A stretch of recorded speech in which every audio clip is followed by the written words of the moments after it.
I found some old books which I got as gifts when I was schooling. School යන කාලේ තෑගි විදියට හම්බෙච්ච පොත් වර්ගයක් හම්බුණා. New Tales from Shakespeare. Amulet. The Bloodsuckers. Yeah, have you ever read this book? Have you ever read this book? මොකද මම කියන්නේ? ඔයා කවදා හරි මේ පොත කියවලා තියෙනවද? Have you ever read this book? දැන් මේ ඔයා කවදා හරි යම් දෙයක් කරලා තියෙනවද කියලා අහනකොට ඔයා කවදා හරි යම් දෙයක් කරලා තියෙනවද කියලා අහනකොට අපිට පාවිච්චි කරන්න පුළුවන් මෙන්න මේ have you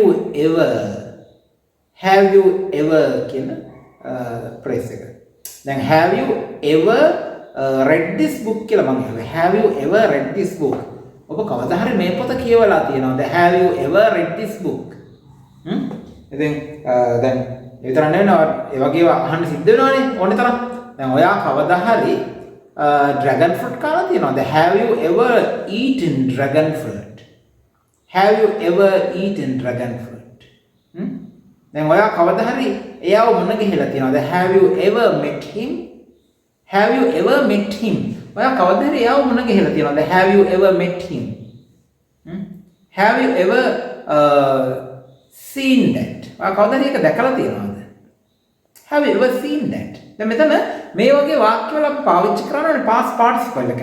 Have you ever සමග ක්‍රියාපදයේ past participle එක verb එකේ past participle එක පාවිච්චි කරන්න ඕනේ. දැන් ඔයා කවදා හරි යාපනයේ ගිහිල්ලා තියෙනවද? Have you ever been to Jaffna? මතකද මම අර අපේ YouTube channel එකේ පළවෙනි වීඩියෝ එක දැකලා නැත්නම් බැලුවේ නැත්නම් පොඩ්ඩක් බලන්න. අපේ playlist එකක් දාලා තියෙනවා ඒකේ බලා ගන්න පුළුවන්. Have you ever been to? ඔයා කවදා හරි ගිහිල්ලා තියෙනවද කියලා අහන්න. Have you ever gone? එහෙම නෙවෙයි. Have you ever been to? Have you ever been to Colombo? Have you ever been to Colombo? ඔයා කවදා හරි කොළඹ ගිහිල්ලා තියෙනවද? දැන් have you ever දැන් අපි කියනවා මෙන්න මේ වගේ දෙයක්. ඔයා කවදා හරි ඇය සමග රණ්ඩු වෙලා තියෙනවද? Have you ever quarreled with her? Quarreled රණ්ඩු වෙලා තියෙනවද? Have you ever quarreled with her? Have you ever eaten beef? ඔයා කවදා හරි ගව මස් කාලා තියෙනවද? Have you ever eaten beef? මෙන්න මේ වගේ ඔයා කවදා හරි යම් දෙයක් කරලා තියෙනවද කියලා කියද්දී මේ have you ever දාලා අහන්න පුළුවන්. Have you ever driven a car? ඔයා කවදා හරි කාර් එකක් drive කරලා තියෙනවද? පදවලා තියෙනවද? Have you ever driven a car? Have you ever? එතකොට දැන් මෙන්න මේ වගේ අර කවදා හරි යම් දෙයක් කරලා තියෙනවද? දැන් මෙතන මතක තියාගන්න අර මම කලින් කියපු කාරණේ have you ever been දැන් කොහේ හරි ගිහිල්ලා තියෙනවද කියලා අහන්න. Okay, have you ever been to? ඔයා කවදා හරි කොහේ හරි ගිහිල්ලා තියෙනවද? Have you ever been to Kandy? ඔයා කවදා හරි නුවර ගිහින් තියෙනවද? Have you ever been to Kandy? Have you ever been to Kandy? එතකොට දැන් මේ ඔයා කවදා හරි යමක් කරලා තියෙනවද? Have you ever smoked? ඔයා කවදා හරි ධූමපානය කරලා තියෙනවද? Have you ever smoked?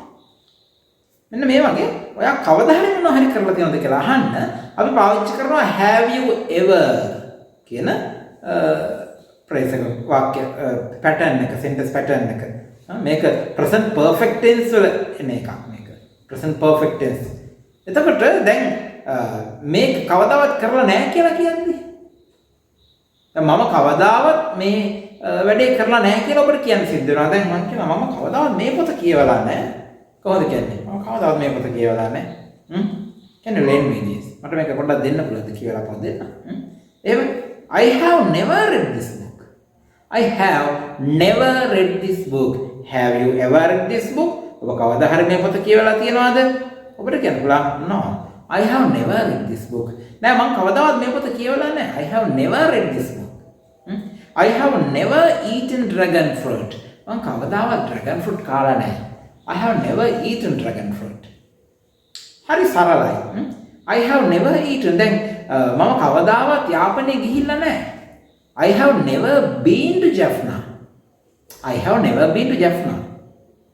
I have never been to Jaffna. එතකොට මම කවදාවත් නුවර ගිහිල්ලා නැහැ. I have never been to Kandy. I have never been to Kandy. හරි? මේ වගේ අර යම් දෙයක් කවදාවත් කරලා නැහැ කියලා කියන එක. අපි I have never දැන් ඇය කවදාවත් මේ වැඩේ කරලා නැහැ. She has never done this work. එතකොට අර දැන් third person singular කෙනෙක් නම් ප්‍රථම පුරුෂ ඒකවචන කෙනෙක් නම් have නෙවෙයි has. She has never spoken to me. කවදාවත් මට කතා කරලා නැහැ. හරි? එතකොට මෙන්න මේ වගේ අර කවදාවත් කරලා නැහැ කියලා කියන්නේ have never, has never පාවිච්චි කරන්න පුළුවන්. Have you ever දැන් අපි අර නැවත මතක් කරගමු. Have you ever eaten dragon fruit? කවදා හරි dragon fruit කාලා තියනවද? අපි උත්තර දුන්නා I have never eaten dragon fruit. කවදා dragon fruit කාලා නැහැ. මේ වගේ දැන් වාක්‍ය රටාවන් ඔයාලට පුළුවන් ඔයා ඉංග්‍රීසිම කතා කරන වෙලාවක නෙවෙයි සිංහල කතා කරන වෙලාවක උනත් ඒ මැදට මේ ඉංග්‍රීසි වාක්‍ය රටාවන් පාවිච්චි කරන්න. හරි ලස්සනයි. සමහරව ඉන්නව නේද? එහෙම අර සිංහලත් එක්ක ඉංග්‍රීසි මික්ස් කරලා කතා කරන ඉස්සර නම් ඒක ටිකක් අර අමුතු විදිහට කට්ටිය මිනිස්සු දැක්කේ නේද? ඒක නිකන් පරිභව කරන තත්ත්වයක් තිබුණා. සිංහල කතා කරාට වැඩක් නැහැ කතා කරන වැඩි හරියක් ඉංග්‍රීසි කියලා. ඉතින් කමක් නැහැ නේද? ඒ කමක් නැහැ. ඒ හුරුව ලබා ගන්න. ඔබ සිංහල කතා කරන අතරේ මේ විදිහේ වාක්‍ය රටාවන් ටිකක් පාවිච්චි කරන්න. ඉංග්‍රීසිම කතා කරන්න පුරුදු වෙන්න ඒක හොඳ අවස්ථාවක්. නැත්තම් අපිට ගොඩක් වෙලාවට මේ විශේෂයෙන් ග්‍රාමීයව ජීවත් වෙන අයට ඉංග්‍රීසිම කතා කරන්න අවස්ථාව හම්බ වෙන අඩුයි. එතකොට ඒ වගේ වෙලාවට හොඳම දේ තමයි යාළුවෝ එකතු වෙලා මුලින් ඉංග්‍රීසි කතා කරන්න උරු වෙන්න මේ වගේ වාක්‍ය රටාවන් සිංහලෙන් කතා කරන අතරේ මැදින් පාවිච්චි කරන්න. ඊට පස්සේ ටික යාළුවොත් එක්ක එකතු වෙලා ඉංග්‍රීසිම කතා කරන්න හුරු වෙන්න ඔබට පුළුවන්. තව මේ වගේ රසවත් කරුණු දැනගන්න අපේ channel එක subscribe කරලා තියාගන්න. English with Jaffna channel එක subscribe කරලා තියාගන්න. අපි මේ වගේ වීඩියෝ එකක් අප්ලෝඩ් කරපු ගමන් ඔයාලටත් පණිවිඩේ එයි.